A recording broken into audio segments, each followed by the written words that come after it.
for those of you who are in a time zone that's the morning, like us, Trek Live is now live for episode 155.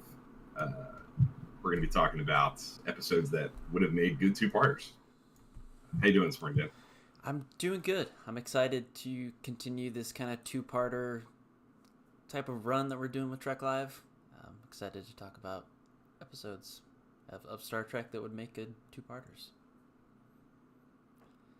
Yeah, this should be an interesting topic. We've done similar kinds of conversations before. I think we've probably touched on these kinds of things and did maybe a little bit of a different way in the past, like you go way back into our backlog of stuff on YouTube. But having done a lot of stuff on the two-port fantasy draft last week and thinking about Time Zero and just being into the rewatch and having fresh perspectives, I'm interested to see what we come up with as episodes that might have made cool two-parters, basically. If that extra time and expanded, opportunities with plot and character stuff within the framework of the story that we know already happened with a single episode, which opportunities would excite us the most to expand on those things. And it was tough. I know on Twitter there were some folks who were chiming in. AKA Mamel was on Twitter, I think, and gave a lot of feedback, or talked about kind of like the difficulty of this. Like it's not, and I found the same thing when I really sat down and started thinking about it. There were a lot of things going through my mind. Like there are episodes that I kind of ended up not wanting to touch. I was like, I kind of think they're like concise and like perfectly paced, and I don't know that two parts and like expanded more stuff would be that helpful. So we'll talk about it as we get into the topic, but how we came up with the choices that we came up with, and at least for me, speaking for myself, and maybe some episodes that like on the surface feel like cool opportunities, but I might not. I'm at the same time kind of like glad that they are single episodes. So I got thoughts. I'm interested and eager to really dive into them. But how about a rewatch just before we get into all that? Where are you on your Deep Space Nine? I finished a season. I will run through the list of episodes here. I didn't know that. You're done season 3? Yes, I am done season 3. Wow. I kept it a little bit quiet. I did not post on Twitter much, or even on the Discord server much, because it's tough now because of the theater skip it. But I'm going to try to, going into season 4, I'm going to try to be a little bit more active on that front. But yeah, I believe the last episode I mentioned was it this is season Probable 4. Cause, maybe? Doing this on the fly here. It was, yes, it was. So I did watch the Diaz cast, Explorers, Family Business, just kind of that back run of episodes that is, I think pretty strong. I think there's there's some really good episodes. Explorers, like, might be my top 3 episode of Deep Space Nine. Wow. Like, ever. Okay. That episode really stuck out to me. A little bit of backstory. I kind of come from a kind of single father type of dynamic, so that kind of just hits home to me, and I love just exploring. It's kind of building off, the premise a little bit with the Bajoran heritage, but I think it's kind of the first time we see Sisko kind of really dive into that and be actually kind of really like, I think Dax kind of talks about it in the episode, but how he just goes like full tilt, like just dives in, cannonballs into the heritage and things like that. So I think it's a great episode. I love that. I really do love that episode. Yeah, we talked last week about and we've a couple times in the last few weeks, because you just did season 2 and I just hit Second Sight.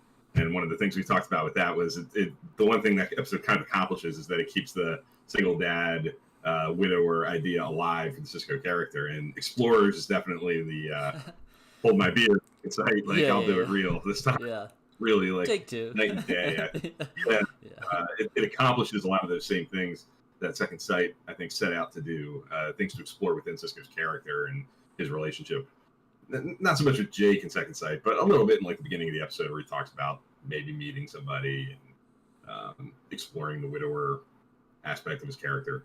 But Explorers just does such a better job, I think, of getting into the nitty gritty of like where he is mentally, the kind of personality he has, what kinds of, how he copes, what his relationship with his son is as a single dad, like how is that specific to his experience? Yeah.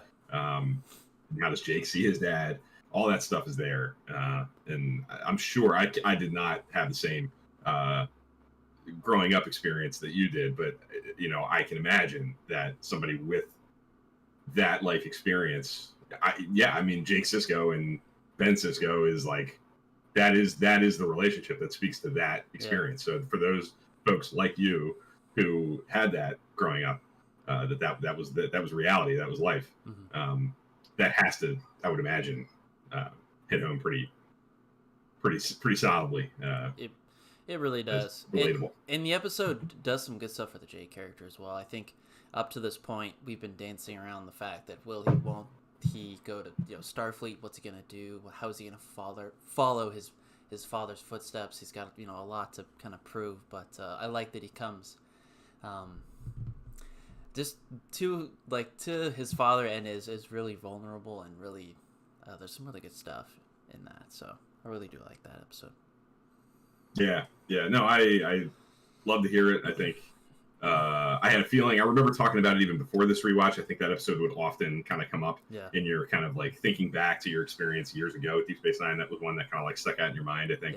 Yeah. So I figured, but hearing you say like way up there as far as your favorites, at least to this point, or favorite. Even overall. Favorite.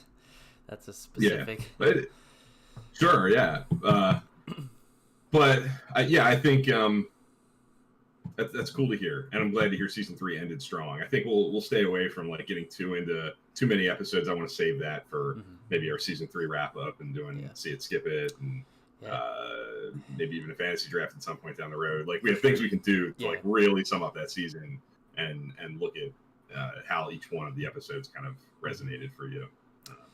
But especially in that back half, it's tough to talk about just a single episode when you're talking about how it's starting to weave in that serialization that Deep Space Nine was definitely known for. So it's kind of hard to like talk about things in those kind of back run. So I'll hit on Explorers for now, but we will be talking about it for sure. Definitely, yeah. We'll that's coming up very soon. We'll do that. For me, I think since the last time we talked, I've watched. I can't remember if I had already watched Parallels. I might have watched that on Sunday, like after we did our live stream last week. After. Yeah, I really like that. That's a great episode.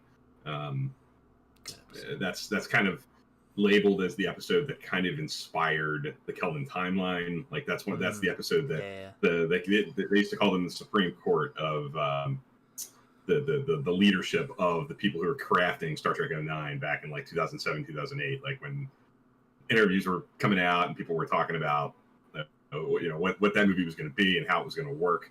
It was like J.J. Abrams and Alex Kurtzman and Roberto Orci, all these people, Damon Lindelof, all the bigwig folks that were like shepherding that movie.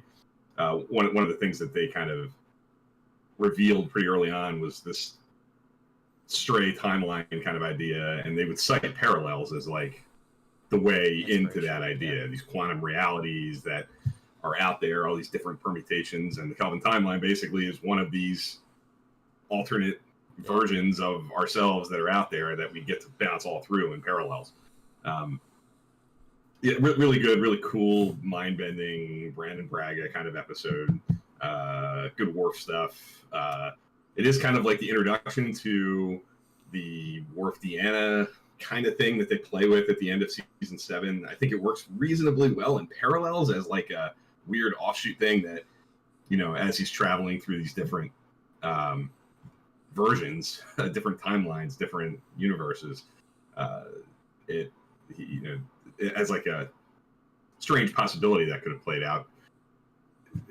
But like I think when I watch it through that lens, I kind of like it. Like the way that this seems to be, the way Parallels kind of conveys it is like as he jumps each time, each time he goes, it's like slightly more different than the last. Like it seems like he's like on a spectrum and jumping one step each time, and each step he's getting further and further away from the ability that he recognizes. And as he gets further and further along, that relationship with Deanna kind of changes and evolves into this romantic thing that clearly is like a possibility in even his own universe because it happens. But yeah, I think it works. I really like the sci-fi weird wackiness of it. There's some really cool visual effects things with the many enterprises and the 2,500,000 hails or whatever it is. Yeah. That they have to answer. So love parallels. For Deep Space Nine, I just watched Rivals and The Alternate, which isn't the greatest 1-2 punch. I had some back and forth with Caleb, a friend of ours, part of our Discord server, on Twitter about Rivals and The Alternate. Actually, he just rewatched both, kind of on the same wavelength, same day maybe. And Rivals, I think we talked about it when we did season 2 wrap up. Not a huge fan of the guest star. I like the actor. Chris Sarandon's a good actor. He's a Dog Day Afternoon. He's accomplished character actor. But that character, that rival of Quark, I just think it's kind of lame. I like the O'Brien and Bashir banter, the racquetball game, and Quark kind of using them. And there's some cute stuff there, further extending that O'Brien Bashir relationship evolving. But as a whole, I think it's pretty flat. And then The Alternate is a pretty standard, safe father-son, estranged kind of thing with Odo and that Bajoran doctor who kind of brought him along with a strange kind of mystery to it. It's just kind of there. I think it's okay. Good performance from Rene Auberjonois, but that's always the case. He's always good. And I just, like I said on Twitter yesterday, I wish the relationship between him and his father, in air quotes, Dr. Mara, was a little less like pat and cliche, maybe a little more dynamic. I think if you've seen a father-son estranged kind of story, whether it's in Star Trek with like Commander Riker and his dad in The Icarus Factor, or in any movie ever, you've seen this story. Like there's nothing new, nothing fresh, nothing exciting about it. But yeah.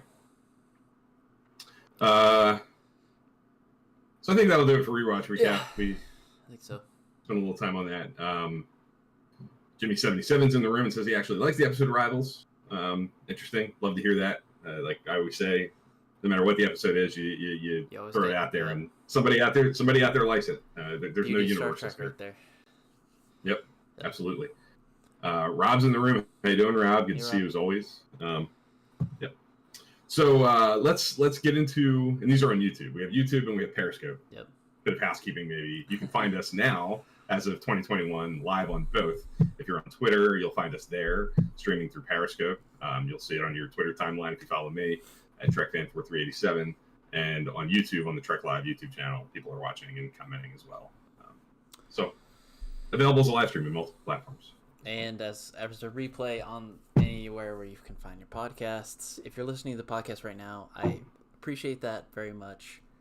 But that being said, the best way to experience Trek Live is here live, being a part of the conversation. So just want to get that out there. Yep, absolutely. So we're going to get into our topic of the day, which is episodes that would have made fun, interesting two-part episodes, single episodes that would have made good, expanded two-parters. So anybody in the chat, we have Rob, we have Cyber Honey, who I think is AKA Mamel, maybe same person, on Periscope and YouTube. Jimmy77's in the room. Anybody who's out there, I think I saw Jeff come in on the Periscope feed. We'll be watching. If you have suggestions, episodes you want to throw out there, we'll be happy to read them off. And then Rob already dropped one that I'm sure will come up in conversation. We'll see where we go with that. But was there one for you, Dan, that like came right to mind? What's the first thing, if you want to go there? I don't know. I before we jump into the episodes, sure. There was a few things that went into my decisions and the episodes that I thought of. So we did. Bill is right. We did do an episode where we talked about aspects of our storylines that we wanted to see more of, and I tried to stay away from that a little bit. There's a few picks that just go against that rule entirely, but I wanted to try to find an episode where we didn't. It was a solid episode on its own. Like I wanted the return on investment to be better with a two-parter, right? If there's a great episode and we add a two-parter onto that, I don't know if we get a better episode. So that was kind of the balance that I tried to find with some of these episodes. Again, there's some that isn't the case. So getting that out of the way, the first episode that came to mind, which Rob mentioned, classic Rob, he knows me very well.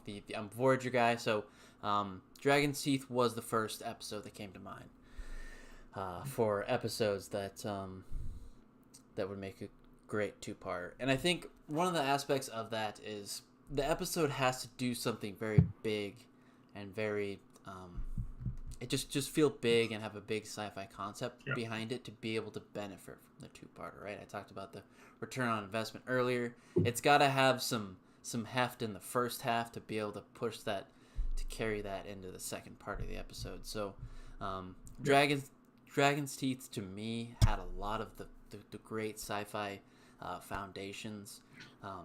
It had a bunch of just old ancient civilizations that was fascinating. This network that kind of would even help Voyager a little bit, because this network would be able to help them travel. Like it just does a lot, and I think it would have enough steam to carry that two-part kind of episode. So sorry to go off a little bit, but yeah, that's to answer your question. Dragon's Teeth. Yeah, I think, Rob, like you said, mentioned Dragon's Teeth would have made a great two-parter. Would have loved to see more of the Vaadwaur. The Vaadwaur were introduced as like a really, compared to a lot of the single one-off kinds of alien species that not just Voyager, but Star Trek in general kind of introduces along the way. The Vaadwaur seem pretty well, conceived. Like there's a lot of backstory there. There is some richness and, three-dimensionality to, what's going on there, what's their, there was just a lot of opportunity, I think, for further exploration. Mm-hmm. And I think you said it too, the other thing that I think makes Dragon's Teeth a really interesting episode is that there are real stakes there. Like there's an opportunity for Voyager to really get a lot closer and to have this be a major step forward for their journey home. So it feels important in the premise of the show. It feels like a major moment for the crew and for the story of the series.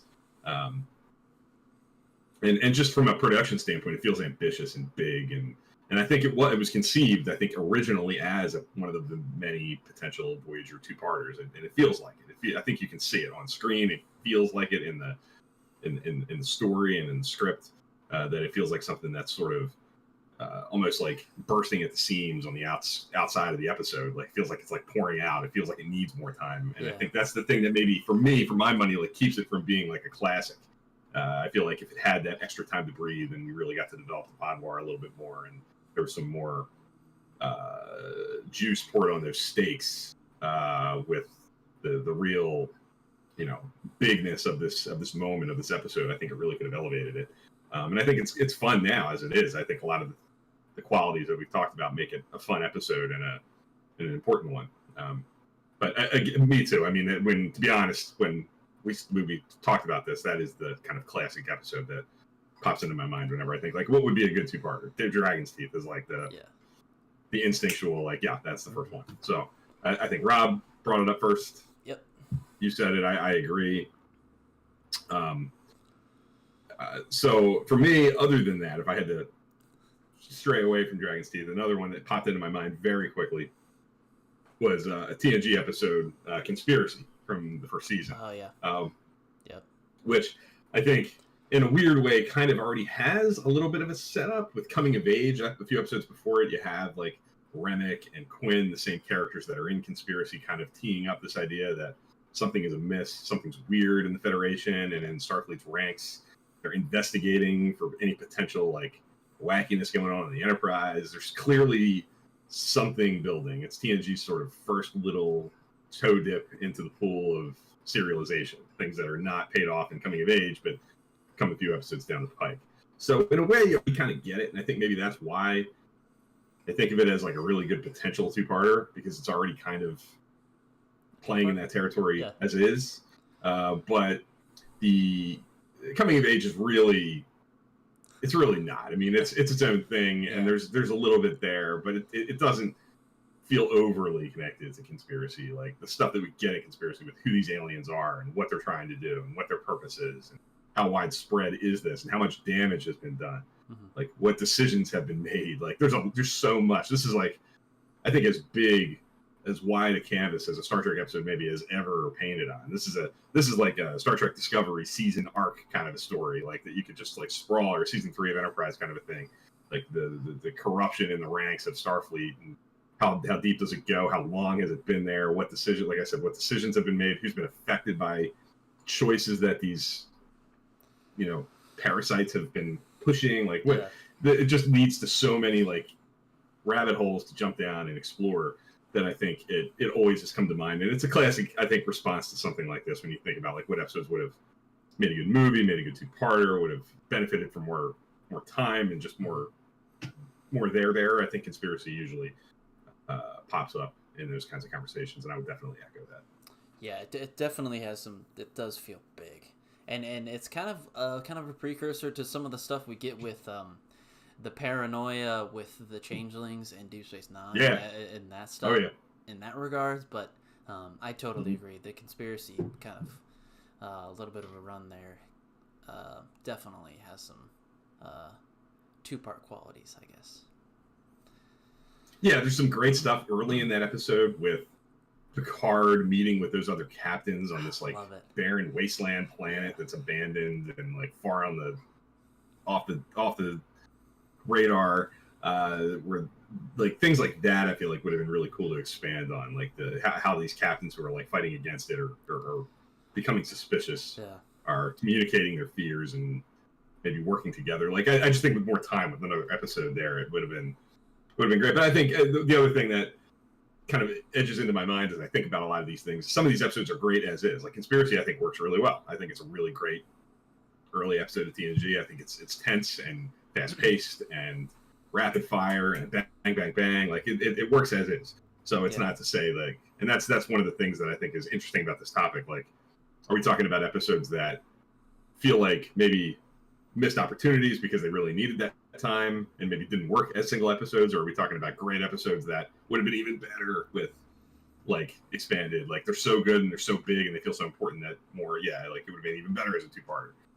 So there's a couple different ways you can go with this, and I think they're all as valid as the other. So yeah. And real quick, just to kind of throw it to the chat, Jimmy JJ or Jimmy 77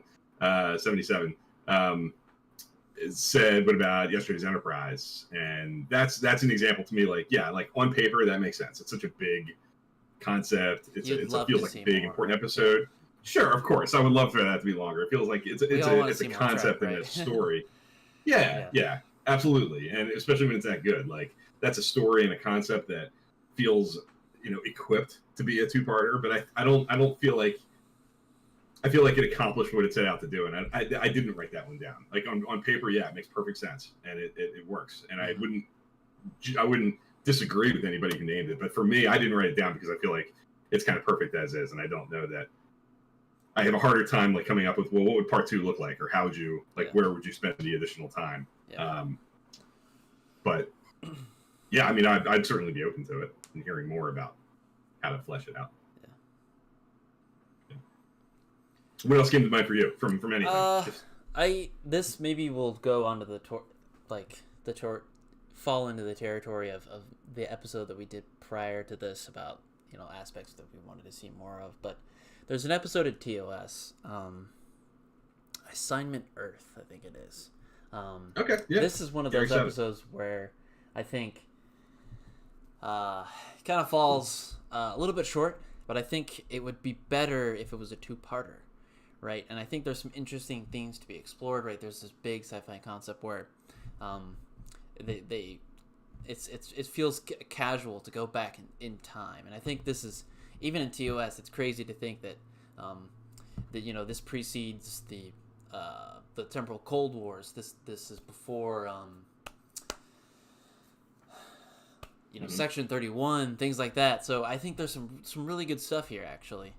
A big sci-fi concept, obviously, with the time travel aspect of it. Yeah. But it's like secret agents and things like that. I think it's just one of those TOS episodes that I find myself thinking, maybe there's some stuff. I mean, there's a bunch of TOS episodes like that, but there was some stuff left on the table, I think, with this episode, for sure. Sure. Yeah, I think that's a good point. I think when you think about it through the lens of, like, things that we got later with Section 31 and temporal agents and the temporal Cold War and all that stuff, Assignment Earth becomes even more interesting to think about. Like, who is Gary Seven? And, like, retroactively, especially, like, it's fun to think about ways to, like, slide him into the continuity and where does he fit. I think Discovery could fix him, but that's just me. Yeah. Cyber Honey, I'll go to her real quick, and just because she's rattling off some interesting choices here. The one I'll go to first is her Next Gen episode, which is The Wounded, which I wrote down. I think that is kind of like and maybe what's drawing me to it, and maybe one of the reasons why. I don't know. You could go either way. Like, The Wounded feels like sort of a sister episode to Equinox. You have this other captain who goes rogue, and it's. I think there's some similarities there, and maybe that's why I'm, like, kind of drawn to it, because I know what Equinox did from Voyager. Yeah. But I definitely think there's a clear opportunity there with so much backstory being introduced with Cardassians and O'Brien, and she mentions the Setlik 3 massacre. Like, they talk about that a lot. And, we see very little of the Phoenix, and I think that's the name of the ship, right? Captain. Of course, I'm blanking. Bob Gunn is the actor from Shawshank Redemption. But the Captain Maxwell on the Phoenix, I believe. We don't see a whole lot of him. He's in it, like, at the very end, a couple of scenes. In, like, the last maybe 15 minutes, we see him a couple of times on the Enterprise, and then O'Brien has that really great scene with him at the end. But there's clearly an opportunity there to, like, dive into him and what he sees, and there's a twist at the end with maybe he was right all along. So there's clearly, that's another episode where it feels like there's a lot, like, bursting at the seams, a lot more that could have been done in a different format. I think it works really well. That would be in, like, my 100 favorite episodes of Star Trek. That's a good hour. It's a solid hour. It's a great hour. Yeah. It's a solid hour. I don't feel like it's, like, unsatisfying in any way, as is. That's another one that I feel like it works perfectly as is, but there are definite opportunities to flesh it out. So I agree with you, A.K. Manuel. It's one of the episodes I wrote down. And she also mentioned Cloud from Voyager, trying to figure out how to interact with the crew, and the crew trying to interact with her. And we have the science fiction story with all that stuff, the Animal Guide stuff. Like, there's a lot happening in that episode, and one of the things that I like the most about the Cloud, more than the Cloud and, like, the life form and all that, like, nitty-gritty science fiction stuff, is the way that it kind of, the bookending stuff in that episode with Janeway kind of getting comfortable with her role in this unique situation with dealing with the crew, and, what's right and what's wrong, what's the right amount of separation, and, respectful distance, and how much of a mother can I be, like a parent figure, like, really getting my hands dirty into the crew. And I think, like, a 2-part treatment could have fleshed that out and had that even be more of a active part of that story. So, and then TOS, she mentioned For the World's Hollow and I Have Touched the Sky, as well as Assignment Earth being something that was on our mind, which is the Dr. McCoy has a fatal disease, and that asteroid that people think is a planet, but is actually a ship moving through space. People have no idea, like, where they are. Yeah, exactly. And I agree. I actually think that's a good call. Yeah, it's a good lot. That's another one where what's going on in McCoy's head could have been more fleshed out, expanding on his relationship with that alien female on the planet. That might be drawing his, maybe making him open to the idea of potentially staying there and working with these people. I think more time, more room to breathe might have expanded on all that stuff and helped make all that even more credible and interesting. Real quick, though, a TOS episode that came to mind for me was the immunity syndrome, which is the big space amoeba that's kind of, like, expanding to the point where it's going to consume everything. That feels like a really big problem, like a universe backbreaking kind of potential adversary / natural disaster kind of a thing. But I think the thing that draws me most to that episode is Kirk having to choose at the end of the episode between Spock and McCoy who's going to go on this suicide mission. And both characters have unique skill sets and traits that, make them valid choices. Spock's physical capabilities to maybe have the better chance of maybe, if all goes well, surviving or at least pushing through and getting the information back to the Enterprise. McCoy having the training and the expertise. It's a medical problem. It's a biological problem. It's in his wheelhouse, but he's human, so he might not be able to sustain the pressures and the stress. And obviously they're Kirk's two best friends, so he has to choose between. Like I think with more time, that whole choice and Kirk having to agonize and maybe building to this point where he knows that he's going to have to pick. There might have been an opportunity there too. And then of course the problem itself is so universe affecting, like massive issue, that I think it feels like a big, important, huge episode that would have benefited from that expanded treatment. Mm-hmm. Yeah. I agree. Cool. My next episode that I will mention is one of those ones where I'm like, is it better just on its own, or would it benefit from a 2-part treatment? So I'm gonna try to convince myself right now, actually, for that to happen. But the episode is Counterpoint from Voyager. Okay. And I know it's great, just a single hour, but if you think about the setup of this episode, right? They can't, the space that they're gonna have to go through is so wide that it would take longer to go around, so they have to go straight through. And I think that to me, it could even be just kind of how the Kazon was, or kind of how any other kind of species was.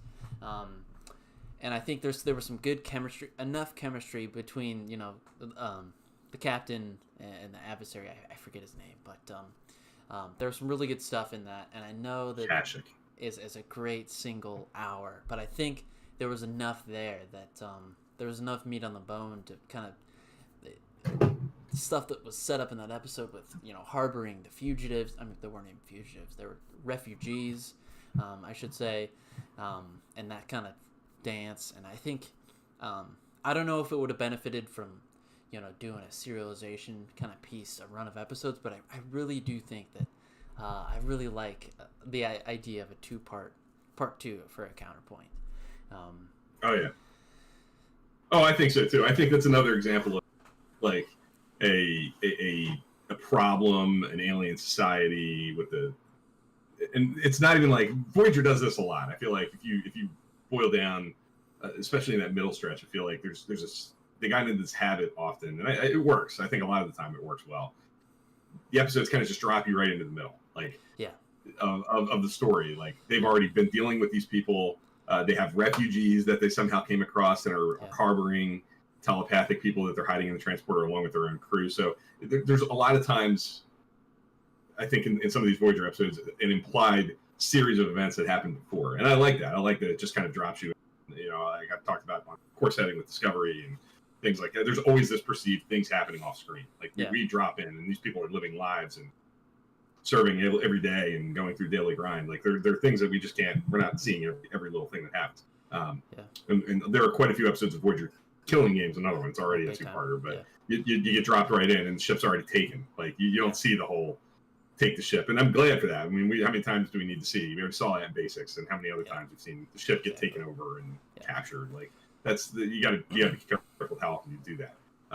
The Killing Game jumps right to the nitty gritty of the story, what makes this episode unique. Yeah. And Counterpoint kind of does the same thing, but there is a real opportunity there, I think, to go back and expand further, like their first interactions. Like I think Janeway already knows this guy Kashik when the episode begins. Like this is something they've been doing already. They've already been through these inspections. They're kind of tired of them already. Like so, it already implies that things have happened. And so I definitely think that's a natural choice. That makes sense. But you're right. It's another one that's almost damn near perfect as is. Yeah, no, it's tough to put that on the list. It's a hard. Yeah. Jeff, aka Jeff from Periscope, over here mentioned Rightful Heir. from TNG, which has major implications as well. Big time. Worf going through a crisis of faith and this cloned Kahless and the divide that presents within the Klingon Empire, the way different factions and different houses are going to react to this, and who's going to get behind this Kahless, who believes that it's really Kahless, who believes that it's a clone and rejects him. Like, there's an opportunity there for like bubbling up more stuff from redemption, the divides that are already there in the Klingon Empire, and Gowron's leadership and his vulnerabilities, and how Worf fits into it all, and how the Federation fits into it all. And that's like dropping a match into a already very dry field, right? There's so much that's there already and built up that would be primed. Just the small little thing. That's a really good pick, because I think there's definitely a lot to explore there. Yeah, I agree. Definitely agree. Another what I'll actually do here is there's two here that I wrote down that I resisted intentionally. On paper, they make a ton of sense for me. Like, yeah, they would make killer two-parters, but I'm glad they're not, because I feel like they already. These are two classic episodes in my mind, way up there for me, maybe top 50 overall of the whole thing. But they walk right up to the line of sort of mimicking or going into the same terrain as an already classic episode that came before it. So I'm thinking of Timeless from Voyager, and I'm thinking of Twilight from Enterprise. And I feel like an expansion into two-part territory for either one of them almost invites too much of a comparison to you. That's like a counter. Like the alternate history. Yeah, I feel like the alternate potential history, the potential future, having to correct the timeline to set things back. Like Year of Hell did that. I think these two episodes do a similar thing in a different way and have different emphasis and different characters that they're exploring. They're different vibes. They're very different. Yeah. But I think the fact that they're single episodes and that they're not about, I think that helps differentiate them from Year of Hell. I think it would have been maybe a mistake to occasionally pull out these two-part episodes that are reset button vulnerable kind of. So I think they both have they could have done it, but. You think they could have been? I think because Twilight just has way bigger stakes, right? This is what we're seeing with with Discovery season 3, right? Everything is annihilated. They're extinct now. So I think definitely that's got some bigger stakes. I think as far as in comparison to Year of Hell, but I think with Timeless though, I think that definitely would have been an issue that they would have had to kind of try to resolve and try to make it feel a little bit fresh. But yeah, I think Twilight though, I mean, it does some big stuff, and I think they could have done that.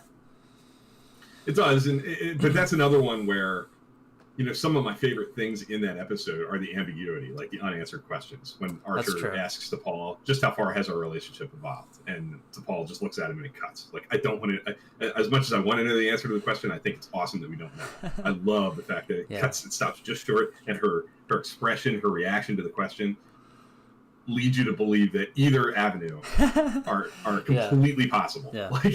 Like either way would not be surprising. And I love that. And I love the unansweredness. I love the possibilities that it invites. And so as much as I think that two-part opportunity could have further fleshed that out, and it certainly could have been satisfying to further explore, and like the way Connor Trenier plays Trip as this kind of grizzled, exhausted captain who's gray and just looks tired. His performance is great as Trip in this version of the future. Yeah. But I think like his performance tells you everything you need to know about what this guy's been through and the hell he's living through. Yeah. Like, I don't know how much maybe seeing more on screen and more there in terms of plot and like exposition is needed. Like, yeah, you could do it, and it would probably be great, and the story is inviting for that. But I don't know if, at the end of the day, would it be better? I don't know. Yeah. It's like there, but and you're right. It would have been great, and I'm sure it would have been a classic too. But like I said, some of my favorite things about Twilight are the unanswered questions that are implied in the performances. I think that's what makes the performances so special in that episode. That they get to carry so much of the weight, not the exposition, not the writing. It's the way these actors are playing their body language and their facial expressions and the things they react to and don't. Yeah, tell a lot of the story. Yeah, I guess one of the best showcases for that cast. Yeah, I guess I'll mention one more before we kind of wrap it up here. It's Sure. it's similar on that in that avenue is another Enterprise episode, Future Tense, I think. I think there's a lot of left on the table as far as what they could have done. Right, it's a really big sci-fi setup, but is it good because there were so many unanswered questions still? That's kind of the same thing with Twilight. So yeah, no, I agree. Well. I agree with all that. Yeah, I think a lot of opportunity there with Future Tense. I think again, some of the unansweredness, some of the ambiguity is maybe some of the strength of the episode for me. Like so the unknown. I think being dropped into the not knowing the answers and feeling like you're playing from behind, the way the crew is playing from behind, is why I like the episode. But yeah, I think that's another one that came to mind enough for me to write it down. Yeah. The last one that I'll throw out there as an episode that I actually think, unlike some of these other ones we've talked about, feels like one that really needed it and might have been much better off with the expanded time, is Voyager's In the Flesh, which is sort of like the cap off and the resolution of the 8472 stuff, and especially with Discovery's There Is a Tide in mind. Like, I want to see Janeway and somebody like Boothby from the 8472 version of Boothby, like hashing it out the way that Admiral Vance and Osira hash it out, and have to come I would be there for that. I think the episode could have used that. I think the resolution for the species 8472 stuff.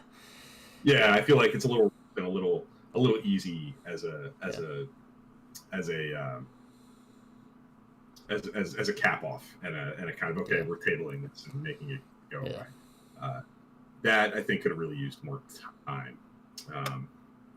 But I've for a long time I've liked In the Flesh. I grew up liking it. I've over the course of many rewatches said I think it's good. But the older I've gotten, the more I've seen. I've maybe had a conversation or two with Jim Morehouse, and he's not as big on. I think he's opened my eyes just in like back and forths talking about it, and I've been swayed into the little bit of a missed opportunity. I like the Earth stuff. I like the Chakotay stuff. I like the mystery of it, but I think it really could have used a little more juice in the resolution with that. And I think that's given how much they carry and Scorpion and even Prey is like this really tough thing to reckon with. And I think that's what really anchors it down. And I think it anchors down the rest of where they get some time, because if we get that explanation, this is where I think if we get that instead of playing on that mystery and things like that, I think this is where we could have had an opportunity to be able to add a little bit of a wrinkle to it, and then if we go back and rewatch it, then it adds even another layer, right? So I think you're right. That's a really good pick. Yeah. So real quick, I just want to make sure I don't miss anything with the chat. Fitz Calher mentioned Absolute Candor from Picard, which he also mentioned our Discord server advertisement for our Discord server. Okay, yeah. That's a good pick. Like to have seen the story. Yeah. We get with the Vashti and the still could. Yeah. A lot of really good backstory stuff there, and I think more time. The flashback stuff. I could see that. That could be a book. Yeah. It's the kind of stuff that the books seem to be doing these days, with kind of filling in pre-gaps, things that happened before we see. So yeah, that feels very possible. And then I don't think I missed any others in the chat. But yeah, I think we mentioned a lot. Jeff did mention on Twitter. I would echo this just as like maybe one last real quick one to throw out there. Will You Take My Hand? Season 1 finale of Discovery, I think could have used more time as well. I think the resolution for the Klingon War maybe for some feels a little rushed, a little quick, and I think that's one that came to mind for me too, Jeff. Obviously, it did for you. So. Cyber Honey mentioned The Crossing, which is an Enterprise episode from season 2 with non-corporeal wisps. Oh, they have that massive ship that envelops Enterprise, and they're kind of trapped, and it seems the reason that's appealing to me is that the potential insurmountability of that adversary, like the size of that ship, the clear overpowering that they have over Enterprise and our crew. The concept feels big enough, I think, to withstand like further expansion, maybe a little bit more time. So I totally agree. On paper, I can do it. Mm-hmm. Any others? Any last ones you want to throw out there? Any final thoughts? I feel like we could be here all day, but no, I don't think so. I think that there is, and I'm not saying we can totally forget about this. Maybe we have another part 2 of this episode where we could find even more to talk about. But definitely, if you guys have any others, definitely come over to the Twitter in the Discord server and let those and share those pics with us.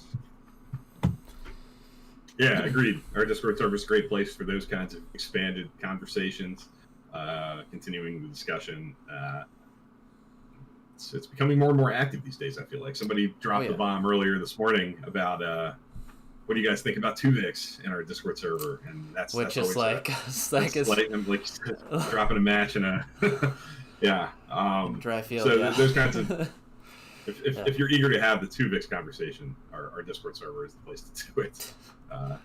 So yeah, if you're interested in joining, if you're not sure about Discord, you want to learn a little bit more about it, you have questions, you can DM me at TrekFan4387. If you want an invite, you want to be a part of it, same thing. Send me a DM. Let me know that you're interested in jumping aboard. I will get you that information. You can become a part of the conversation. Yeah. That way. Yeah. You guys know the drill. The discussion does not have to stop here. I've just mentioned it, but Twitter is probably the best place, and Discord is probably the best place to keep the discussion going.